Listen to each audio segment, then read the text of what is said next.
palavra teologia, que é teos, Deus, logia ou logia, que é a segunda parte, significa estudo ou ciência, que está mais ligado ao conhecimento acerca de quem é Deus e a sua pessoa e seus atributos. A Bíblia, ela não tem como objetivo provar que Deus existe. A palavra existir tem a ideia de ser real. De fato, Deus é real e pessoal. Mas a Bíblia ela não tem como propósito provar a existência de Deus. Pode observar que no Gênesis você já começa lendo que no princípio criou Deus os céus e a terra. Então ela não tem como propósito provar a existência de Deus, mas ela de fato já considera um fato que Deus de fato existe e é autoexistente, tá?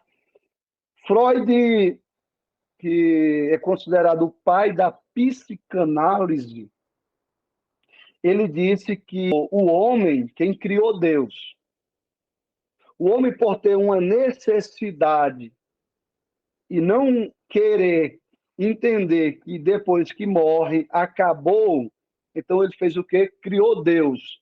Não é Deus que existe, mas Deus é fruto da mente do homem que criou ele. Essa é a ideia que Freud transmitiu, né? Não estou aqui descartando que tudo que Freud falou não tem serventia para a gente, mas nesse ponto, inclusive, Freud é descendente de judeus, filho de judeus, mas mesmo assim ele tinha essa percepção que Deus é fruto da mente humana. E Deus, uma vez sendo fruto da mente humana, é um meio de acalentar os corações dos homens que têm medo de uma realidade de morrer e acabar tudo, né? Essa é a ideia que Freud transmite sobre a existência de Deus. Só que nós temos que entender o seguinte: se Deus não existe, que na verdade seria ao contrário, a natureza caída do homem pecaminoso, de fato, deveria ser ao contrário. O homem que não queria que Deus existisse. Porque se Deus, de fato, não existisse, o homem poderia viver segundo os seus deleites. Por que isso? Porque se Deus não existe, não existe. Se Deus não existe, não existe pecado. Então eu posso fazer o que quiser. Se Deus não existe, não existe moralidade. Se Deus não existe, eu posso viver do jeito que eu quiser, sem minha consciência me acusar. Então, seria ao contrário. O homem, para querer viver deliberadamente os seus prazeres, os seus conceitos, as suas vontades, ao invés dele criar Deus, seria mais fácil ele aniquilar Deus do que criar Deus. Seria mais fácil isso. Então, a percepção é essa. E nós, olhando, vemos que existe, de fato, um Criador. A própria biologia nos instrui a isso, que não tem como existir a vida do nada. Não pode, não existe hipótese alguma do nada para existir alguma coisa. Isso é contra a própria biologia. E alguns vão questionar. A pergunta é, então quem criou Deus? Existem perguntas que não haverão respostas. Porque nós sabemos que Deus não foi criado, mas Ele quem criou todas as coisas e através dele passou a existir todas as coisas. Mas a pergunta também que a gente pode fazer a eles é o seguinte: quem apertou o botão do Big Bang? Quem estava lá para provar? Em qual campo científico foi provado que existiu do nada, passou a existir alguma coisa? Porque se do nada passou a existir alguma coisa, quem estava lá para poder provar isso? Porque a ciência defende, quem estudou sabe, que eles só creem naquilo que é provado no laboratório. E se do nada passou a existir alguma coisa, quem provou isso no laboratório? Quem estava lá para provar isso? Então, para crer na ciência, a gente tem que entender que até para crer nela tem que ter fé. Não é diferente. Para crer em Deus tem que ter fé, mas para crer na ciência também tem que ter fé. Porque nem tudo se prova em laboratório. Então, eles podem ter um argumento ou uma pergunta, mas também nós temos argumentos e perguntas que eles não têm como explicar. Não é porque eu não vejo que aquilo não existe. Por exemplo, você vê o vento, você vê as ondas sonoras desse áudio que eu estou falando agora? Não. Do som da sua igreja? Não. Mas quer dizer que porque eu não vejo, não existe? Assim também é Deus. Não é porque nós não vemos ele que ele não existe. Mas existem provas de que, de fato, tem que existir um Criador. Não tem como tudo que existe hoje, na linha que existe hoje, na perfeição que existe hoje, na condição que existe hoje, ser apenas um acaso de uma evolução. Mas, na verdade, é algo que é tudo ordenado, controlado por um Criador. Por trás de tudo tem que ter uma mente pensante. Porque se não existisse uma mente pensante, como é que pode existir tudo que existe hoje do acaso? Paulo ele diz o seguinte, Romanos 12, 20.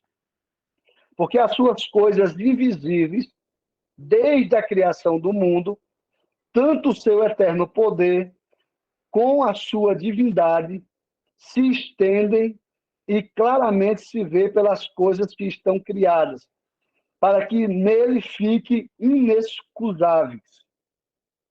Ou seja, tudo que passou a existir foi através de um Criador que arquitetou, pensou, executou e fez existir. Não tem como ser apenas o acaso e passar a existir o que nós temos hoje. Chega para uma pesquisa e pergunta: estrupo, é errado? Ele vai dizer o quê? Que é. Roubar é errado? Ele vai dizer que é. Matar é errado? Ele vai dizer que é. Por mais vil que seja esse pecador, ele sabe que ele faz, mas faz consciente que está errado. Por exemplo, quem mata, a pessoa pode dizer, não, mas quem mata não acha errado. Deixa matar a mãe dele para ver se ele não acha errado. Deixa matar um irmão dele. O ser humano tem em sua consciência impressa o que é bem e o que é mal. Mas onde é que está escrito o que é bem e o que é mal? Na nossa Bíblia, né? Lá que está escrito. Quais são os outros livros que existem, que fala desse padrão?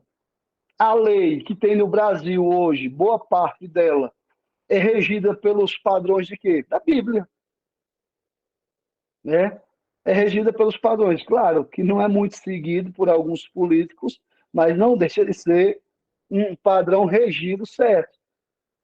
Mas de onde é que o ser humano tira essa consciência do certo e errado se Deus não existisse? Se Deus não existe, não existe certo nem errado, não.